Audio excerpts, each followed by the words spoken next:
Assalamualaikum YouTube viewers. Today in this video I am going to describe that the quantized wave functions are orthogonal to each other. So it is one of the conclusion from particle in one-dimensional box. So now moving on, first of all what you need to know is the meaning of orthogonality. The orthogonality implies that if I have an integration over psi L and psi M over d tau, then it comes out to be equal to 0. Okay, the orthogonality says that if I have two different wave functions, then I take integration of two different wave functions over given volume element dt, then it comes out answer to be equal to 0. Okay, so where L and L is not equal to M, okay, where L is not equal to M, what does it mean? It means that psi L and psi M are two different wave functions, and if I take integration and given d tau, I get an answer equal to 0. So this is the condition for orthogonality. So now what you need to do is to consider the two wave function. I have psi L that has a value under root 2a 2 over a sine L pi x over a, and I have psi M under root 2 over a sine n pi m pi x over a. So now what you need to do is to plug in the value of psi L and psi M here. Okay, I have psi L value here and I am going to plug in the value of psi M here. So what I am going to do next is just write this equation. So I am writing this equation. I have psi L, psi M, okay. So next is dx, and if I take a range from 0 to a, I am going to prove that these two quantized wave functions are orthogonal to each other. Okay, so starting with this equation, so now I have integration from 0 to a psi L. In place of psi L, I am going to write the value of psi L, and here is the value of psi L, 2 over a sine L by x over a. And in place of psi M, I am going to write the value of psi M as under root 2 over a sine m pi x over a. Okay, so at the end what I have is dx. So the next thing that you know is multiplying under root 2a with under root 2a, it gives out an under root 2a square, and since this a and this also is a constant, this under root 2 over a and under root 2 over a is a constant, so both of these will come out of the integration and will form under root 2 over a squared. Okay, and the next thing I have is integration from 0 to a sine L pi x over a and sine m pi x over a d of x. Okay, so the next thing what I'm going to do is to use the formula that says if I have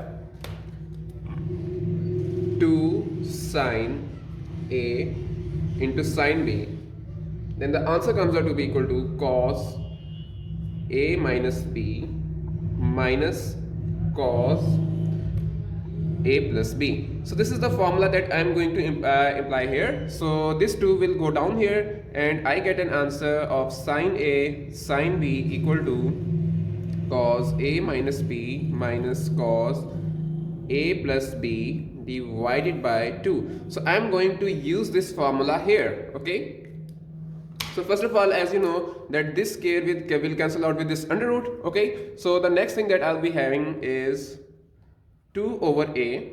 Okay, and here's the integration from 0 to a, and this formula is what I'm going to imply here. Okay, so this formula says sine a sine b, sine in place of a I have L pi x over a, okay, and then sine b in place of b I have m pi x over a. Okay, so what now I'm going to do is just to plug in this formula and I get cos a minus b. As you know that in place of a I have L pi x over a, so in place of a I'm going to write L pi x over a. Okay, the next thing is minus, and I have a b, and in place of b what you know I have m pi x over a, m pi x over a. Okay, so after this I have a minus, and then I have another cos, and in place of a I'm again going to write L pi x over a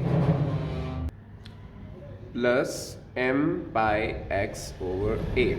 Okay, so this dx is what I'm going to multiply with both. So here it is dx, and this 2 here, what I'm going to do is to take it common from both and it will come out here. Okay, so the next thing what I'm going to do is this 2 will cancel out with this one and I have 1 over a as common, and the next thing I have is from integration 0 to a cos I'm going to take pi x over a and pi x over a common, and that leaves me with L minus m in common and pi x over a as this, and I have minus cos. Again I'm going to take pi x over a common, and I have L plus m pi x over a, and this is the bracket, and here is dx. Okay, so the next thing what I'm going to do is to imply this integration. Okay, is to apply this integration here, and applying this integration I get an answer. You know the rules of the integration, that if I apply the integration of cos is sine. Okay, the integration of cos is sine, and I have L minus m pi x over a, and taking integration, as you know that after taking the integration I get another thing down here, L minus m pi over a. This factor is what comes out of the integration. Okay, and the next thing, same happens to this cos. This cos will turn into sine. Okay, the rest is same, L plus m pi x over a divided by, here in place of L minus m I have L plus m, so this will comes out to be L plus m pi over a, and again this factor has come out through integration. Okay, and this dx is consumed in the integration, so what I have remaining is the range from 0 to a. Okay, so this is how my integration has opened up. So the next thing what I'm going to do is just to take the common. Okay, so I'm going to take pi over a and pi over a as common, and taking pi over a as common, 1 over pi over a, what I'm going to do is to take it common, and the next thing I am left with is sine L minus m pi x over a divided by L minus m, and the next thing have minus sine L plus m, okay, pi x over a divided by L plus m. So here is my closing bracket ranging from 0 to a. So next thing, as you know that since it is in the denominator, and it will become just like a over pi.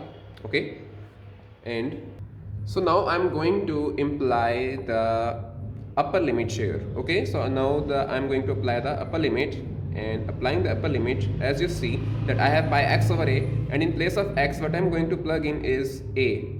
It becomes pi a over a divided by L minus m. Okay, the next thing I have is minus, and then sine L plus m. Okay, in place of pi x over a, here x becomes also a, pi a over a, and here is L plus m. Okay, and this thing is my upper limit. Okay, this part of equation is my upper limit, and what I'm going to do now is to minus, okay, is to subtract the lower limit. So now I will write the sign of subtract here, since I have no place here to write the full equation, so I'm just going to write this next part of the equation down here.